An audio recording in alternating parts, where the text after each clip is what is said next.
India no longer is going to be buying oil from Russia. That's what I heard. I don't know if that's right or not, but that's a good step. We'll see what happens.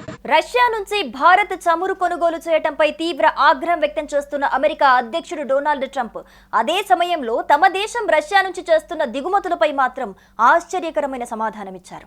Russia నుంచి America కూడా uranium, ఎరువులు వంటివి కొనుగోలు చేస్తోందన్న భారత్ వాదనపై స్పందిస్తూ ఆ విషయం గురించి నాకేమీ తెలియదు, దానిపై నేను ఒకసారి చెక్ చేయాలి అని బదులిచ్చారు. ఈ వ్యాఖ్యలు అంతర్జాతీయంగా ఇప్పుడు చర్చనీయాంశమయ్యాయి. దీంతో ట్రంప్ వ్యవహార శైలి మనం చేస్తే సంసారం, పక్కోడు చేస్తే వ్యభిచారం అన్న చందంగా ఉందని నెటిజన్లు మండిపడుతున్నారు. 2022లో యుక్రెయిన్తో యుద్ధం ప్రారంభమైనప్పటి నుంచి అమెరికా రష్యా నుంచి $24.51 బిలియన్ విలువైన వస్తువులను దిగుమతి చేసుకుంది.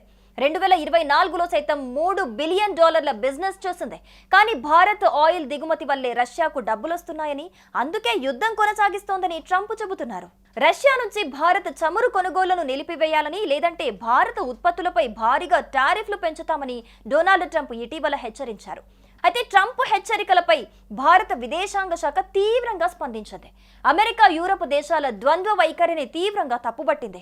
ఒకవైపు భారత్ను విమర్శిస్తూనే మరోవైపు అమెరికా స్వయంగా రష్యా నుంచి యురేనియం, హెక్సాఫ్లోరైడ్, పల్లాడియం, ఎరువులు, రసాయనాలు వంటి కీలక ఉత్పత్తులను దిగుమతి చేసుకుంటోందని భారత్ ఎత్తి చూపింది. భారత్ జాతీయ ప్రయోజనాలు, ఆర్థిక భద్రతను కాపాడుకోవటానికి అవసరమైన అన్ని చర్యలు తీసుకుంటామని భారత విదేశాంగ శాఖ స్పష్టం చేసింది. యుక్రెయిన్ సంక్షోభం తర్వాత పాశ్చాత్య దేశాలు విధించిన ఆంక్షల కారణంగానే తాము రష్యా నుంచి చమురు కొనాల్సి వస్తుందని గుర్తు చేసింది.